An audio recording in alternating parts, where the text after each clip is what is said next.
El mundo parece seguir su curso con normalidad. Las calles continúan llenas de gente que corre de un lado a otro, atrapada en el ruido de los mercados, en las pantallas brillantes de los teléfonos, en las ansiedades que nunca cesan. Sin embargo, mientras los hombres y mujeres se distraen con la ilusión de que todo permanece igual desde el principio, un reloj invisible marca un compás distinto, el reloj del cielo. Sus agujas no se mueven según las bolsas de valores ni las decisiones de los gobiernos, sino al ritmo de las profecías, al pulso eterno del plan divino.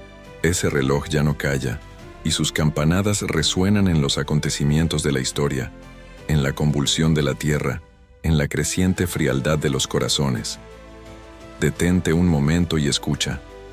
¿No percibes en lo profundo de tu espíritu que algo está a punto de suceder?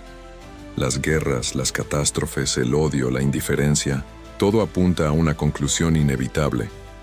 Cristo prometió regresar, y cada día que pasa estamos más cerca de ese encuentro.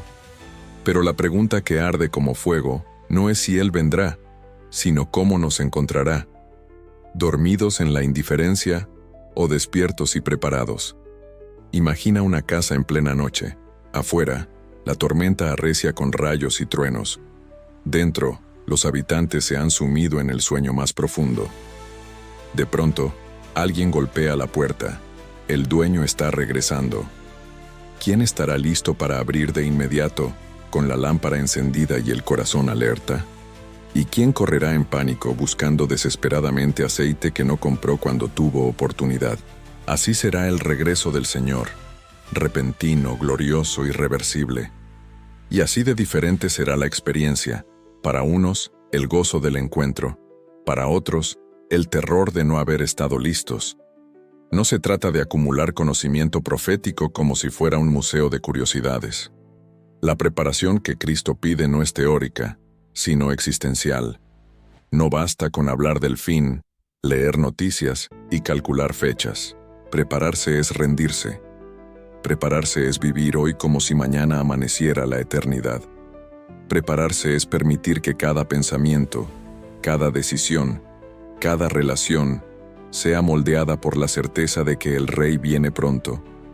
Quizás el mundo se burle, quizás tu propia carne te susurre que todavía queda mucho tiempo, pero la voz del Espíritu insiste. El que ha de venir vendrá y no tardará.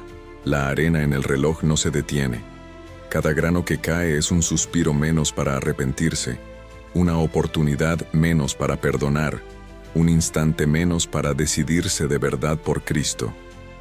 ¿Cuántas veces más necesitarás escuchar este llamado antes de reaccionar?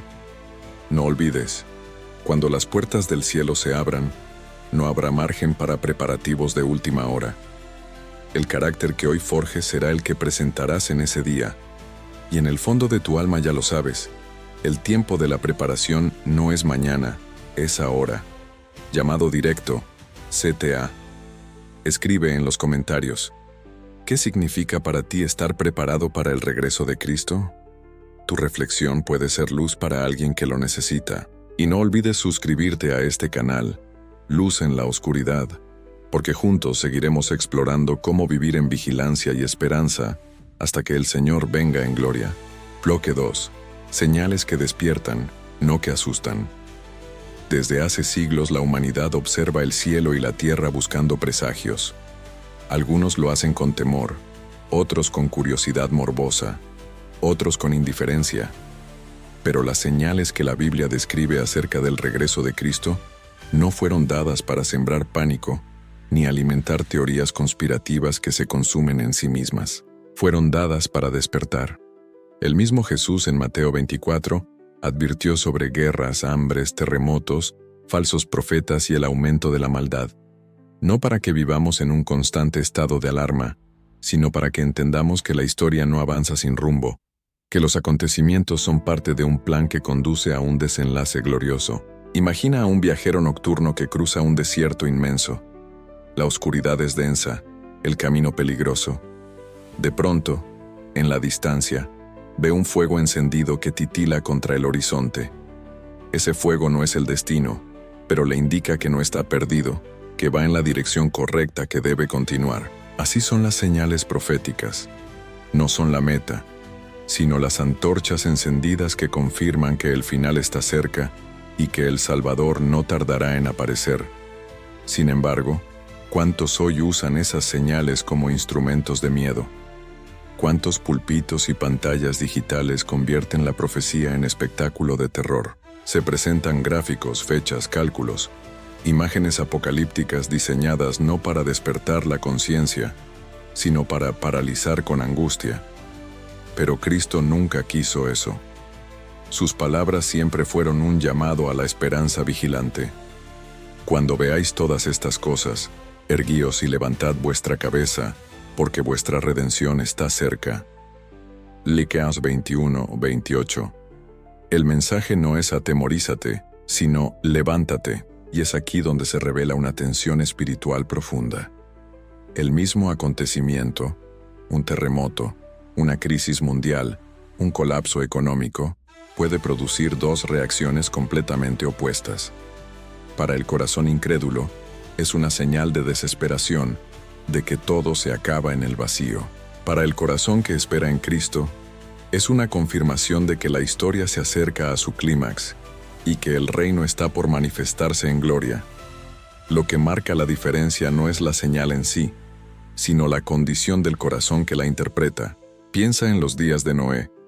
Las lluvias torrenciales eran para unos motivo de burla hasta el último instante. Para otros, la evidencia de que Dios había cumplido su palabra. Así será en el fin. Los mismos cielos oscurecidos, las mismas convulsiones en la tierra, los mismos sistemas mundiales tambaleándose, serán interpretados como tragedia por quienes no creyeron, pero como trompetas de anuncio por quienes han aguardado. Por eso, debemos cuidarnos del sensacionalismo. Cada crisis no es la segunda venida misma, pero cada crisis es una llamada urgente a vivir preparados. No se trata de coleccionar titulares de periódicos, sino de revisar si la lámpara de la fe sigue encendida. No se trata de memorizar teorías de conspiración, sino de preguntarse: ¿estoy viviendo en santidad? ¿Estoy reconciliado con mi hermano? ¿Estoy sosteniendo mi fe con la palabra y la oración? Las señales verdaderas no provocan histeria, provocan sobriedad. La histeria grita y se consume. La sobriedad observa y ora. La histeria se agota en cálculos. La sobriedad se arrodilla en rendición. La histeria busca culpables. La sobriedad se prepara para recibir al Rey. Este es el espíritu que debe animarnos, no un frenesí de especulaciones, sino una vigilancia humilde que sabe que la profecía no engaña, pero que también entiende que el tiempo exacto pertenece solo al Padre. ¿Has notado cómo nuestro mundo se acostumbra rápidamente al desastre? Una guerra estalla, y en pocos días ya no ocupa titulares. Una catástrofe natural arrasa ciudades y pronto se convierte en un recuerdo lejano. El corazón humano se endurece, se vuelve inmune. Por eso las señales no solo deben ser observadas, sino interiorizadas. Debemos dejar que nos despierten del letargo, que nos hagan clamar por más de Cristo, que nos impulsen a vivir como si cada día fuera el último. No olvides que las señales son también actos de misericordia. Cada una es como un toque de trompeta en medio del sueño colectivo. Dios no quiere sorprendernos sin aviso. Él, en su gracia, permite que los cielos y la tierra griten lo que a veces no queremos escuchar. El tiempo se acaba, prepárate. Ignorar estas señales es rechazar la advertencia amorosa de un Padre que no quiere que ninguno perezca. Y así, mientras los incrédulos tiemblan ante la incertidumbre, los hijos de Dios pueden caminar con los ojos fijos en el horizonte, sabiendo que cada día turbulento nos acerca más al amanecer eterno. Las señales no son cadenas de miedo, sino campanas de esperanza, campanas que nos llaman a estar alertas, a vivir con sobriedad, a purificar el corazón, a poner los ojos en las cosas de arriba. Por eso, la próxima vez que escuches noticias de guerras, de crisis, de catástrofes, no permitas que el miedo te paralice. Recuerda, no son el fin en sí mismos, sino recordatorios de que el fin está cerca. Levanta tu cabeza, afirma tu fe, fortalece tus rodillas, porque pronto Muy pronto, el que prometió regresar aparecerá en gloria, y lo que hoy vemos como caos se transformará en el preludio de la redención. Bloque 3. La esperanza bienaventurada ordena la casa. El apóstol Pablo escribió a Tito que los cristianos aguardan la bienaventurada esperanza y la manifestación gloriosa de nuestro gran Dios y Salvador Jesucristo. Tit 2:13. Ese versículo es como un faro en medio de la tormenta, porque nos recuerda que la esperanza no es un concepto abstracto ni una emoción pasajera. Es una fuerza que reordena la vida presente. No se trata solo de mirar hacia adelante con ilusión, sino de permitir que esa certeza transforme nuestras prioridades aquí y ahora. La esperanza bienaventurada no es evasión, es disciplina, no es fuga del mundo, es reordenamiento del corazón. Imagina una familia que recibe la noticia de que un ser querido que lleva años lejos está por regresar a casa. ¿Qué hace esa familia? Empieza a limpiar la casa, a preparar la mesa, a poner flores, a reparar lo que estaba roto. Cada rincón de la casa se convierte en un testimonio silencioso de la expectativa. De la misma manera, la Iglesia y cada creyente estamos llamados a ordenar la casa de nuestras vidas, porque el amado está por volver. ¿Cómo podríamos vivir como si nada pasara cuando el Rey está en camino? El problema es que muchos han reducido la esperanza cristiana a un simple consuelo emocional. Algún día todo estará bien. Pero la Escritura insiste en que esa esperanza debe manifestarse en una vida santa y ordenada. Pedro lo dijo con palabras solemnes. Puesto que todas estas cosas han de ser deshechas, ¿qué clase de personas debéis ser en santa y piadosa manera de vivir, esperando y apresurándoos para la venida del día de Dios? 2 P 3:11-12. Es decir, si de verdad creemos que Cristo vuelve, eso debería notarse en nuestra agenda, en nuestras decisiones, en la manera como usamos el tiempo y el dinero, en cómo tratamos a los demás. Hoy muchos hablan del regreso de Cristo, pero pocos permiten que esa esperanza cambie la forma en que conducen su vida. Algunos acumulan riquezas como si fueran a quedarse aquí para siempre. Otros alimentan rencores y viven en enemistad como si el juicio nunca llegara. Otros se consumen en placeres que mañana no tendrán valor. Pero el que espera en Cristo sabe que cada día es una oportunidad de preparar la casa, de quitar el polvo del alma, de encender la lámpara de la fe, de barrer las telarañas del pecado que se han acumulado en los rincones ocultos del corazón. La esperanza bienaventurada nos obliga a hacer inventario espiritual. ¿Qué cosas he permitido que ocupen el lugar de Dios en mi vida? ¿Qué hábitos me están robando el fuego del Espíritu? ¿A qué relaciones necesito poner orden para que no me sorprenda el regreso del Señor con cuentas pendientes? La esperanza no se mide por lo que decimos con la boca, sino por lo que estamos dispuestos a sacrificar en el presente, por la certeza de lo que viene. Y aquí está la paradoja divina. Mientras el mundo se desespera por asegurar su futuro incierto, el cristiano que espera en Cristo aprende a vivir ligero de equipaje. No se ata a las posesiones, porque sabe que pronto todo será renovado. No se aferra al orgullo porque sabe que ante el trono todo se revelará. No malgasta su vida en ambiciones huecas, porque su mirada está puesta en un reino que no tiene fin. Esa esperanza lo hace libre, sobrio, vigilante. La esperanza también sana. ¿Cuántas almas hoy caminan con el peso de la desesperanza, pensando que nada cambiará, que la injusticia siempre triunfará, que la oscuridad será eterna? Pero cuando enciendes la lámpara de la esperanza bienaventurada, tu visión cambia. Ya no vives como víctima del caos, sino como testigo de un futuro asegurado por la promesa de Dios. Esa certeza te da fuerza para resistir la tentación, para soportar la prueba, para perdonar lo imperdonable, porque sabes que la historia no termina en la tumba, sino en la gloria. Ordenar la casa, entonces, significa alinear cada aspecto de nuestra vida a esa esperanza. ¿Y qué sucede cuando no lo hacemos? El corazón se dispersa, la fe se diluye, el enemigo gana terreno. Pero cuando vivimos con los ojos puestos en la bienaventurada esperanza, todo encuentra su lugar. Las prioridades se aclaran, Las heridas se sanan, los afectos se purifican. La espera se convierte en preparación activa, en disciplina santa, en una vida que proclama, Cristo viene y yo lo espero. Por eso, no permitas que la esperanza de la venida del Señor se convierta en una frase decorativa o en un cliché religioso. Haz que sea la fuerza que ordena tu casa, tu familia, tu corazón. Vive como aquella familia que prepara cada rincón para recibir al ser amado. Vive como si el amado llamara hoy mismo a tu puerta. Vive con la certeza de que la esperanza bienaventurada no es un sueño lejano, sino la realidad que ya está en camino. Porque un día, y ese día se acerca, el cielo se abrirá, y el que prometió regresar entrará en tu casa. ¿Estará ordenada? ¿Habrá luz en tus lámparas? ¿Resplandecerá la fe en tu corazón? Ese día revelará lo que realmente hiciste con la esperanza que se te dio. Bloque 4. 4 errores que te desvían. Cuando se habla del regreso de Cristo, no basta con afirmar la fe en su venida. También es necesario reconocer los peligros que amenazan nuestra preparación. No todos los caminos que parecen piadosos llevan a la vigilancia verdadera.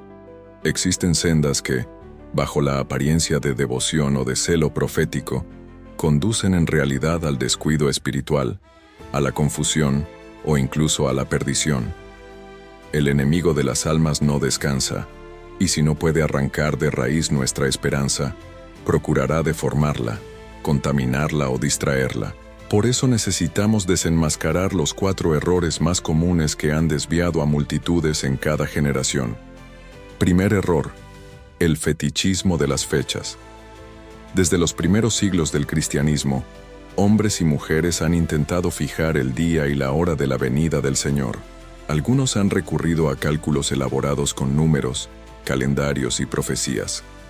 Otros han interpretado señales celestes, eclipses y catástrofes como la fecha definitiva. Pero el mismo Jesús fue claro: del día y la hora nadie sabe, ni aun los ángeles de los cielos, sino solo mi Padre.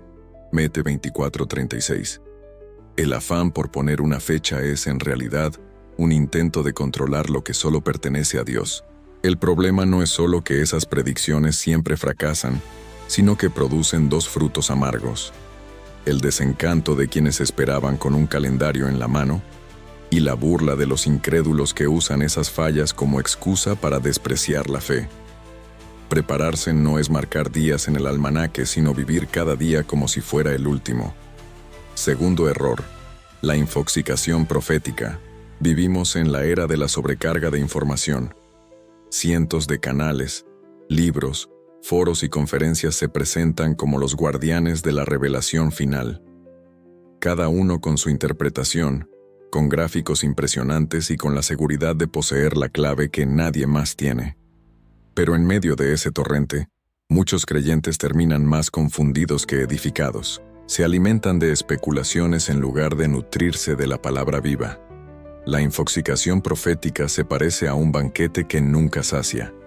Mientras más consumes, más vacío te sientes. Y al final, el alma se acostumbra a vivir en ansiedad, siempre buscando la última teoría, pero nunca transformada por la obediencia. Cristo no nos llamó a convertirnos en coleccionistas de teorías, sino en discípulos fieles que guardan su enseñanza y esperan con corazones limpios. Tercer error: el pánico paralizante. Algunos, al escuchar sobre señales, juicios y tribulaciones, caen en un miedo que los anula. En lugar de mirar al cielo con esperanza, tiemblan como si la venida del Señor fuera una amenaza contra ellos. Pero la venida de Cristo no es terror para el justo, es liberación. Quien vive en pánico no comprende que el amor perfecto echa fuera el temor. 1 Jotonaén 4:18.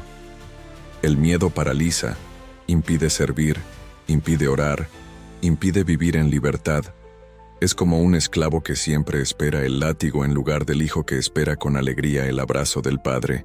Prepararse no significa vivir en angustia constante, sino en confianza reverente. El que está en Cristo no teme al día final, porque sabe que ese día será la consumación de su redención. Cuarto error: la polémica que enfría el amor. Hay quienes convierten la esperanza del regreso de Cristo en un campo de batalla teológico. Discuten interminablemente sobre interpretaciones, cronologías, símbolos y sistemas, con tanto ardor que terminan olvidando el mandamiento más grande, el amor. La polémica, cuando se vuelve un fin en sí misma, es un veneno que enfría el corazón, divide a la Iglesia y oscurece el rostro de Cristo. ¿De qué sirve ganar una discusión profética si pierdes a tu hermano? ¿De qué sirve tener razón en un gráfico si tu corazón se ha llenado de orgullo y amargura? La verdadera preparación no se mide por la habilidad para debatir, sino por la capacidad de amar como Cristo amó. Estos 4 errores, fechas, infoxicación, pánico y polémica, son trampas que desvían al pueblo de Dios del camino de la vigilancia sobria. Todos tienen algo en común. Centran la atención en lo externo y distraen de lo esencial. En lugar de llevarnos a Cristo, nos alejan de Él. En lugar de preparar el corazón, lo endurecen. Por eso necesitamos levantar la voz y advertir: no permitas que tu fe sea secuestrada por estas distorsiones. La única manera de prepararse de verdad es mantener los ojos fijos en Jesús, el autor y consumador de la fe. Cuando escuches voces que aseguran tener la fecha exacta, recuerda que solo el Padre la sabe. Cuando te inunden con teorías y gráficos interminables, regresa a la simplicidad del Evangelio. Cuando el miedo intente dominarte, aférrate al amor de Cristo que te asegura victoria. Y cuando la polémica te arrastre a disputas inútiles, calla y recuerda que la señal más grande de la preparación es el amor ardiente que se mantiene hasta el fin. La preparación no se trata de números, de miedo ni de debates. Se trata de un corazón limpio, de una fe viva y de un amor que no se apaga. Quien evita estos 4 errores camina ligero, sobrio, despierto, y podrá recibir con gozo al Rey que viene en gloria. Bloque 5. Primer pilar. Rendición diaria. La preparación para el regreso de Cristo no empieza en grandes gestas heroicas ni en actos espectaculares visibles a los ojos del mundo. Comienza en lo secreto, en lo profundo, en esa rendición silenciosa y diaria que el cielo observa con más atención que cualquier discurso público. La verdadera vigilancia no se mide por cuánto sabes sobre profecía, sino por cuánto te entregas cada día a la voluntad de Dios. Rendirse no es un acto aislado, es un hábito.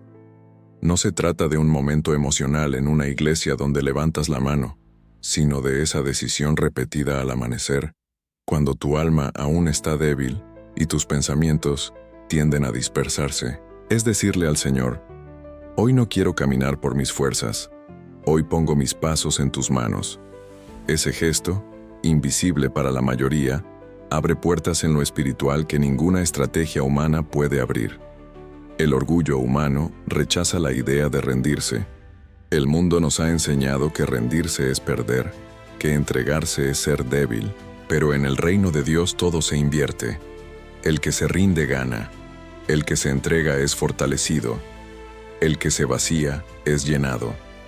No hay otra forma de prepararse para el regreso del Rey que soltar lo que nos ata y ponerlo a sus pies.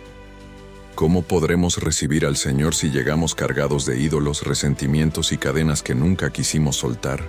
La rendición diaria tiene rostros concretos. Es perdonar cuando el corazón aún sangra. Es confesar un pecado que ocultabas y permitir que la gracia lo limpie. Es decir no a una tentación que parecía inofensiva. Es reconocer que tus planes, por más brillantes que parezcan, no tienen sentido si no están alineados con el propósito eterno. Es morir un poco cada día al yo, para que Cristo viva en ti.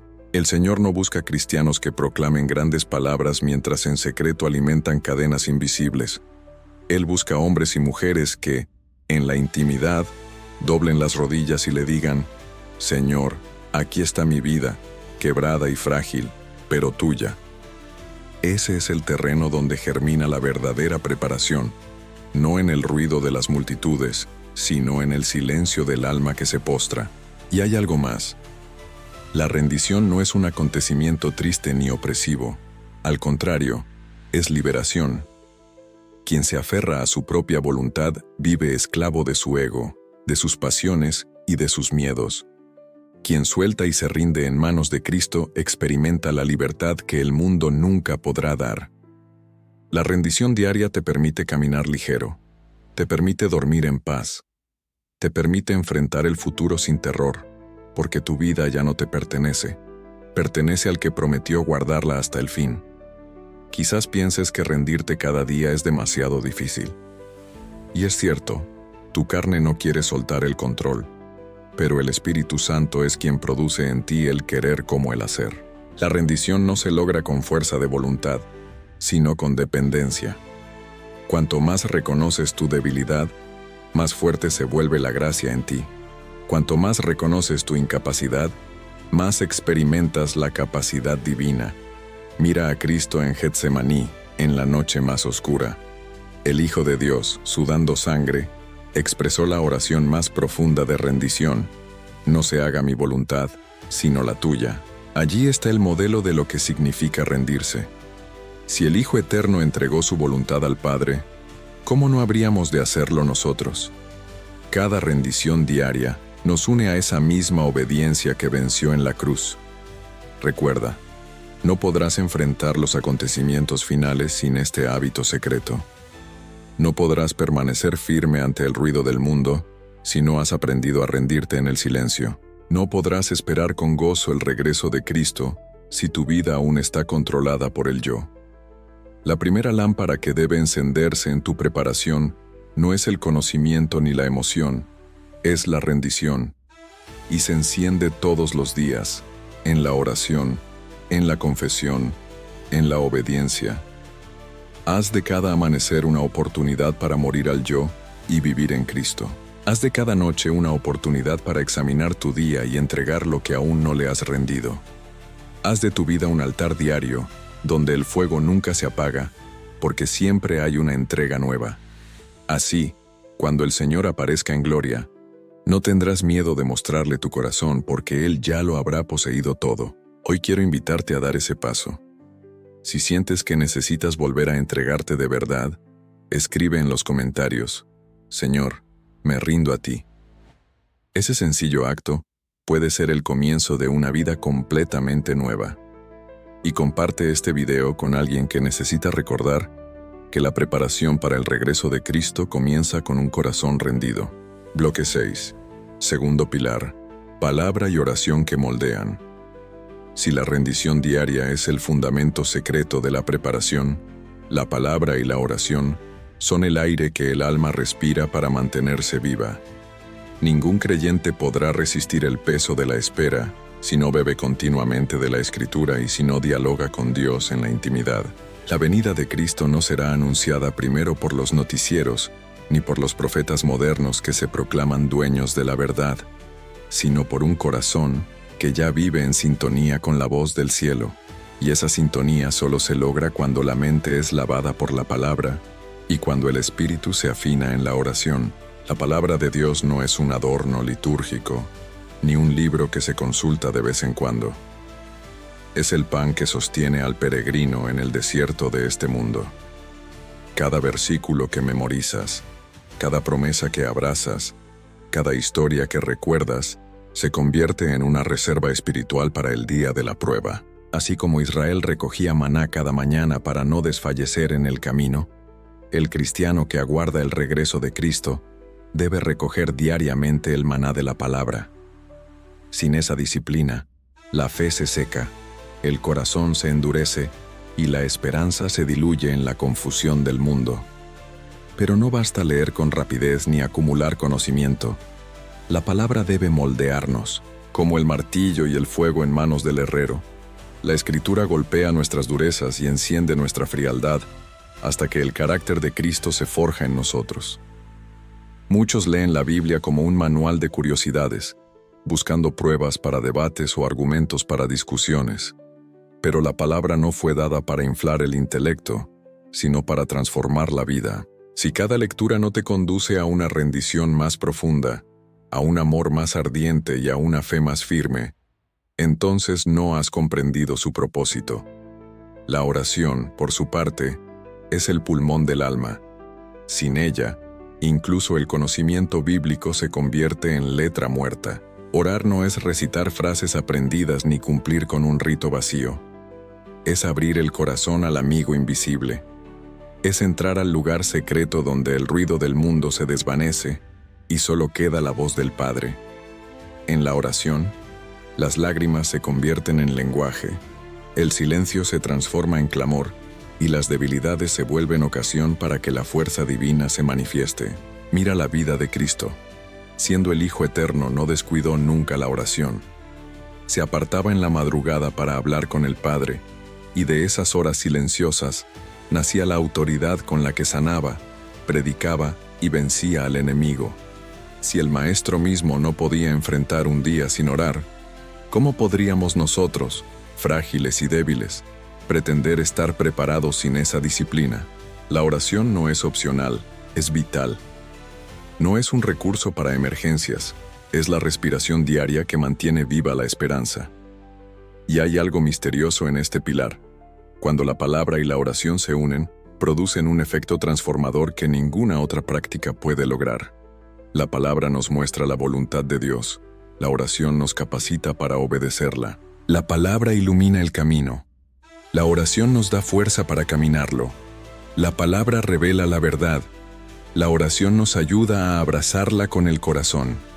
Juntas forman un círculo virtuoso que moldea nuestra vida a la imagen de Cristo. Quien descuida este pilar termina debilitado. Quizás mantenga una apariencia externa de piedad, pero su interior se marchita. Cuando lleguen las pruebas, no tendrá raíces profundas, y el viento del engaño lo arrastrará. Pero quien persevera en la palabra y en la oración, se vuelve como un árbol plantado junto a corrientes de aguas. Sus raíces son firmes, sus hojas no caen, y su fruto permanece aún en medio de la sequía. Tal vez hoy sientas que tu vida de oración está seca, que tu lectura bíblica es superficial. No te desanimes. La preparación no consiste en emociones pasajeras, sino en perseverancia. Empieza otra vez, aunque sea con unos minutos de lectura profunda y un clamor sencillo. Cada día que te expones a la palabra y que te postras en oración, el Espíritu va moldeando tu carácter. Quizás no lo notes de inmediato, pero llegará el día en que mirarás atrás y verás cuánto te ha transformado. El regreso de Cristo exigirá corazones firmes, mentes claras y fe inquebrantable. Eso no se improvisa en la última hora. Se forja en el taller secreto de la palabra y la oración. Ahí es donde el Señor prepara a sus hijos para resistir la oscuridad final y para recibir la gloria eterna. Si descuidas este pilar, perderás fuerza. Si lo abrazas con fidelidad, estarás listo para el día glorioso. Haz de tu Biblia el libro más amado. Haz de la oración el hábito más natural. Haz de la presencia de Dios tu refugio constante. Y entonces, cuando el cielo se abra y el Hijo del Hombre aparezca en las nubes, no te encontrará distraído ni confundido, sino moldeado, transformado y preparado para entrar en su reino. Bloque 7. Tercer pilar. Santidad que se ve.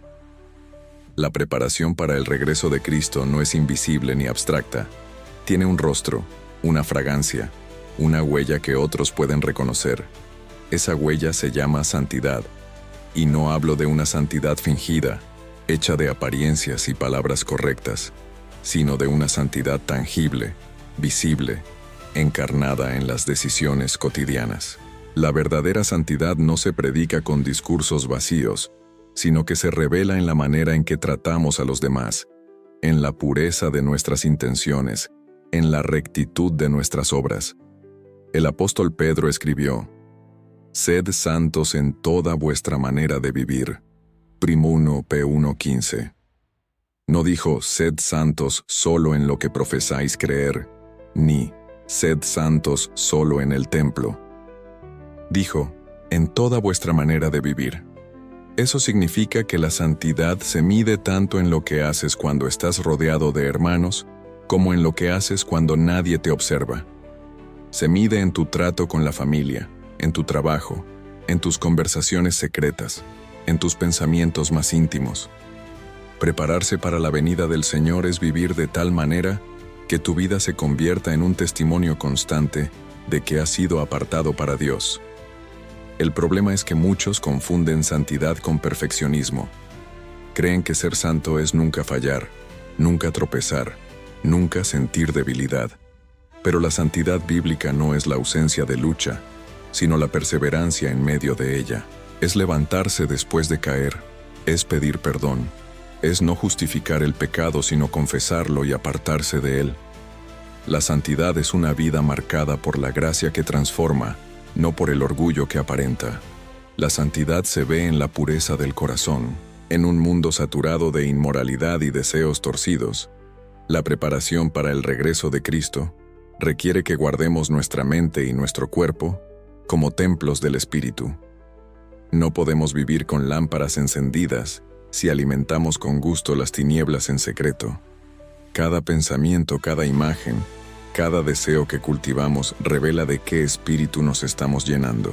La santidad no es represión, es liberación. Liberación de la esclavitud del pecado para vivir en la libertad gloriosa de los hijos de Dios. La santidad también se ve en la verdad. No hay nada que revele más el carácter de Cristo en nosotros que la fidelidad a la verdad, incluso cuando esa verdad nos incomoda o nos cuesta. Ser santo es hablar con honestidad, es ser transparente, es rechazar la mentira aunque parezca conveniente. En tiempos de engaño y manipulación, el pueblo que espera al Señor debe brillar por su integridad, porque Cristo mismo es la verdad. La santidad se ve en la justicia y la misericordia. Prepararse para el regreso de Cristo no significa encerrarse en una torre espiritual aislada del mundo, significa comprometerse con la causa de los débiles, defender al oprimido, practicar la misericordia con el necesitado.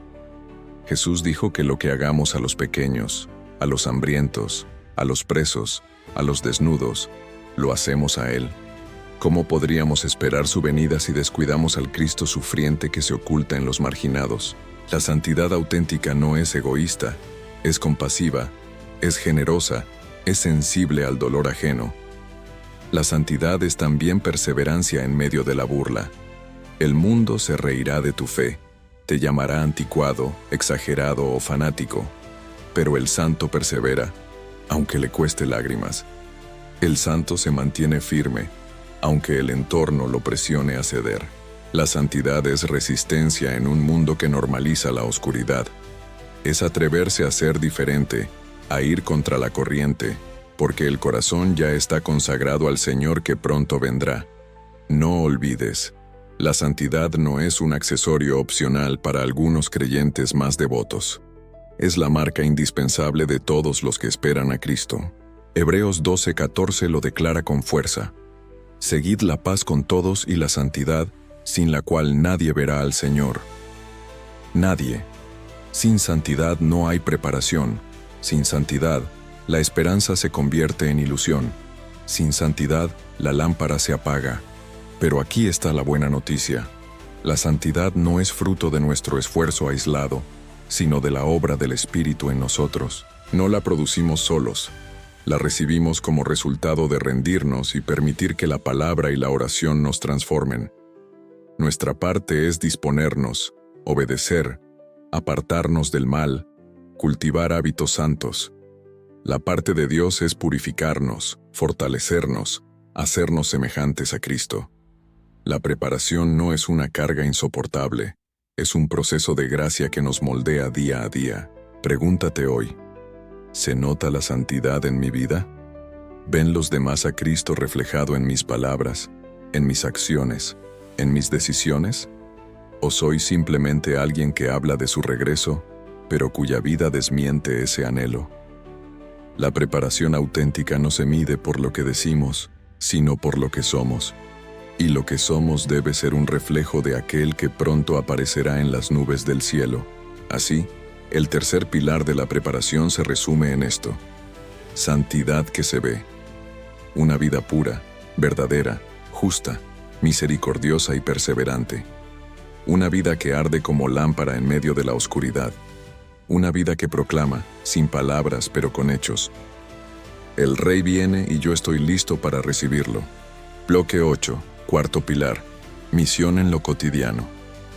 Muchos piensan que prepararse para el regreso de Cristo significa esperar pasivamente, como quien aguarda sentado en una estación de tren, mirando el reloj. Pero la preparación no es inactividad, es misión.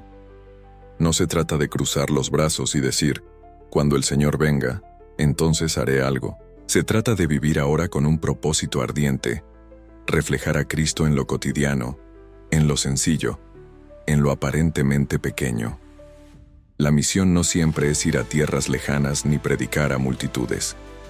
La misión empieza en la mesa de tu casa, en la manera en que hablas con tu familia, en cómo tratas al compañero de trabajo, en cómo respondes al vecino que te hiere.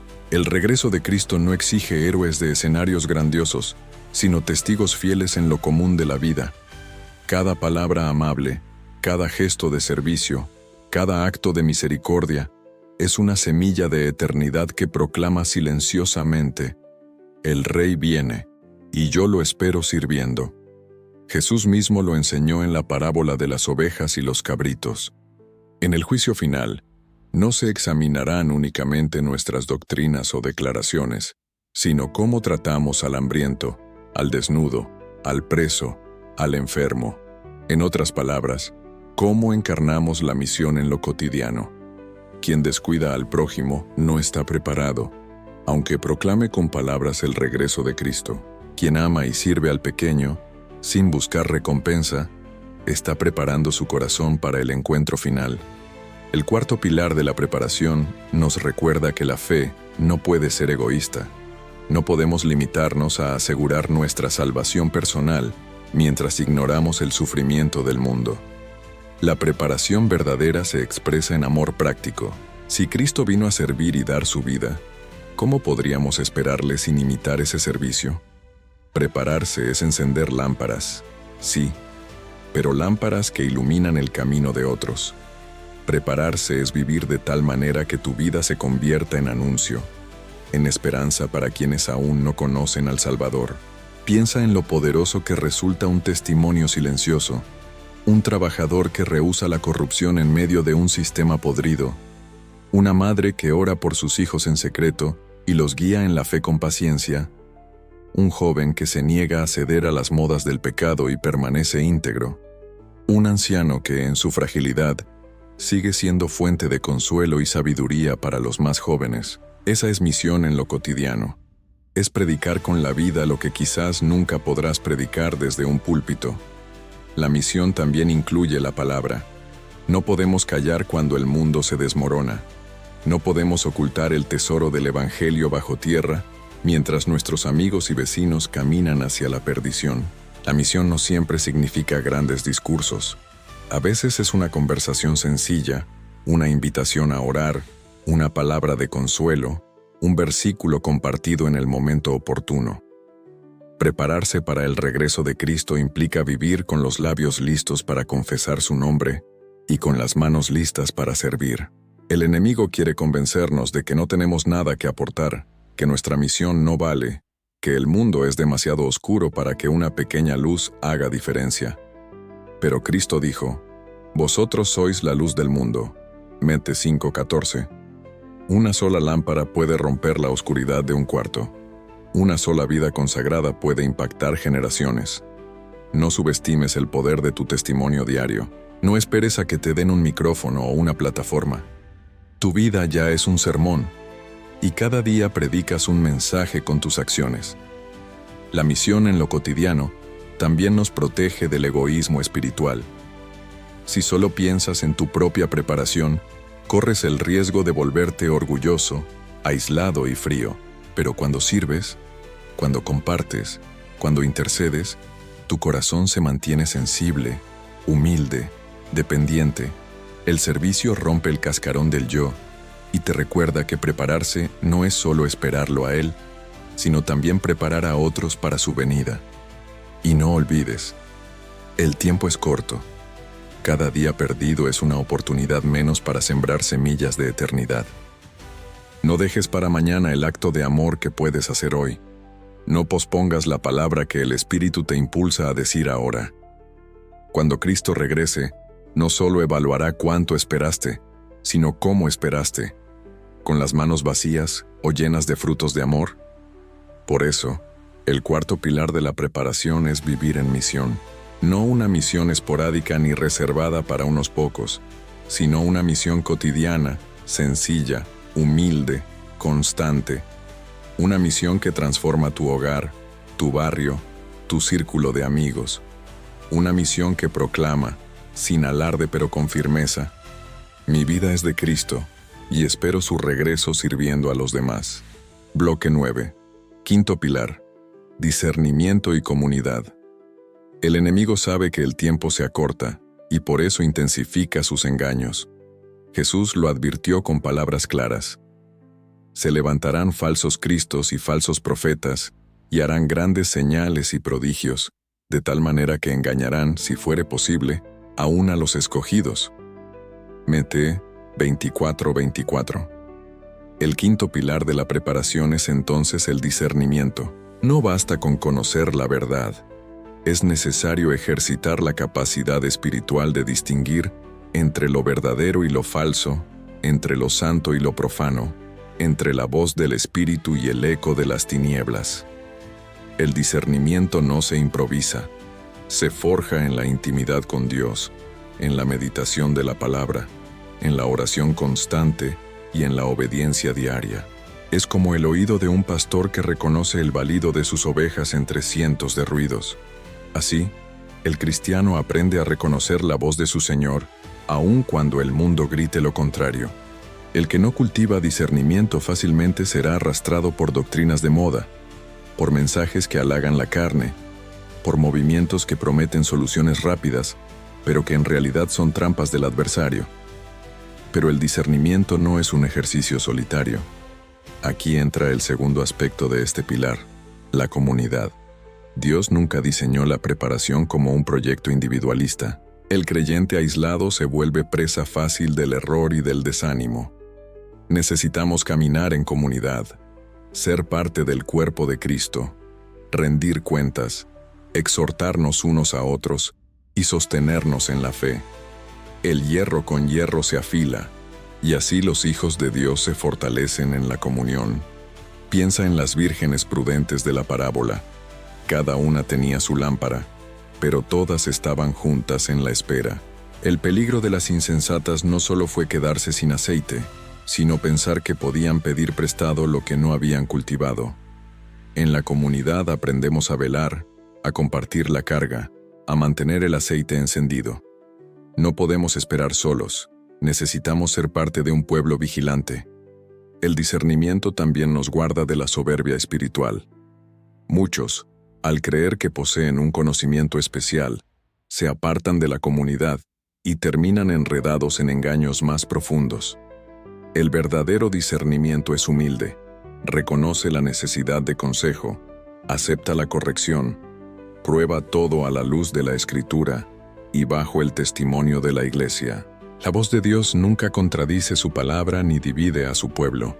El enemigo busca dividirnos. Lo hace sembrando sospechas, provocando divisiones, exaltando egos, alimentando polémicas inútiles. Cuando nos alejamos de la comunidad, perdemos protección. Cuando despreciamos el consejo, nos exponemos al error. Cuando rechazamos el discernimiento, nos volvemos presa de nuestras propias pasiones. Por eso este pilar es indispensable. Sin discernimiento y sin comunidad, la preparación es frágil y fácilmente derribada. La comunidad también nos recuerda que no estamos solos en la espera. En tiempos de prueba, necesitamos hermanos que oren por nosotros, que nos levanten cuando caemos, que nos animen cuando flaqueamos. Prepararse en comunidad es compartir la carga, es cantar juntos aún en medio de la noche, es sostenernos mutuamente hasta que el esposo aparezca. La fe individual es importante, pero la fe comunitaria es la que mantiene viva la llama cuando los vientos arrecian. El discernimiento y la comunidad nos permiten reconocer el verdadero mover del Espíritu frente a los engaños del enemigo. Nos permiten mantenernos sobrios frente a los milagros falsificados, a las doctrinas adulteradas a las voces que pretenden ser de Dios pero que desvían hacia el orgullo o la confusión. Nos guardan de seguir lobos disfrazados de pastores y de caer en trampas que aparentan luz pero llevan a la oscuridad.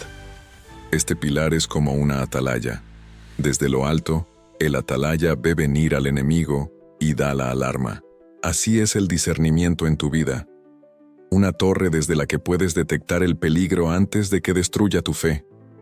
Y la comunidad es el ejército que responde al llamado, que se mantiene unido, que lucha junto contigo. No ignores este pilar. No camines solo. No confíes en tu propio entendimiento. Aférrate a la palabra, escucha al Espíritu, camina con tus hermanos. El regreso de Cristo será glorioso, pero el tiempo previo será oscuro y engañoso. Solo los que desarrollen discernimiento y permanezcan en comunidad estarán preparados. El mundo se hundirá en confusión, pero el pueblo de Dios brillará con claridad, porque sabrá distinguir la voz del pastor en medio del ruido. Y cuando el esposo llegue, encontrará a un pueblo unido, sobrio y vigilante, con lámparas encendidas y corazones firmes. Bloque 10. El llamado final, hoy es el día. Cada palabra que hemos recorrido hasta ahora apunta a una sola conclusión. El regreso de Cristo no es una posibilidad lejana ni un mito religioso, es una certeza inminente. El reloj del cielo sigue avanzando, las señales ya se despliegan ante nuestros ojos. Los pilares de la preparación están puestos delante de nosotros, pero todo esto sería inútil si se queda solo en conocimiento. El punto decisivo no es lo que sabes, sino lo que decides. Y esa decisión no puede esperar al mañana. Hoy es el día. El corazón humano tiene la peligrosa tendencia de postergar. Siempre pensamos que habrá tiempo después para arrepentirnos, para ordenar la vida, para reconciliarnos con Dios. Pero cada día que pospones es un día menos de gracia, una oportunidad menos para rendirte, una lámpara que se consume un poco más sin que te des cuenta. Cristo viene pronto, y la voz del Espíritu te suplica. Si oyes hoy su voz, no endurezcas tu corazón. Heb 3:15. No mañana, no más adelante, no cuando las circunstancias sean más favorables.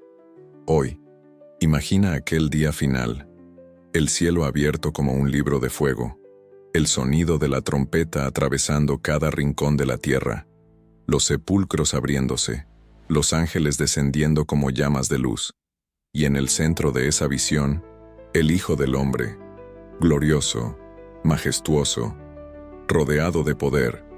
¿Cómo te encontrará ese día?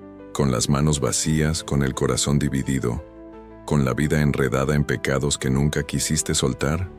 ¿O te encontrará rendido, moldeado, santificado, viviendo en misión, discerniendo en comunidad, con la lámpara encendida y el rostro expectante? Ese día revelará la verdad de tu preparación. No podemos engañar al cielo. Las máscaras que usamos ante los hombres caerán. Las excusas que repetimos en nuestra mente se evaporarán.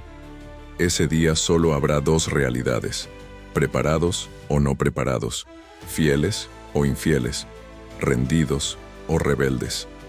No habrá punto intermedio. Y lo que decidas hoy definirá en qué lado estarás. Este es un llamado urgente, pero también lleno de esperanza. Cristo no te llama para condenarte, sino para salvarte. No te advierte de su regreso para asustarte, sino para invitarte a la fiesta de las bodas del Cordero.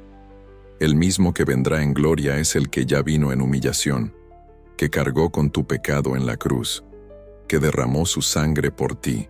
El que te espera con los brazos abiertos no es un juez implacable que desea tu ruina, sino un esposo que anhela tu entrega. Hoy es el día de consagrar tu vida.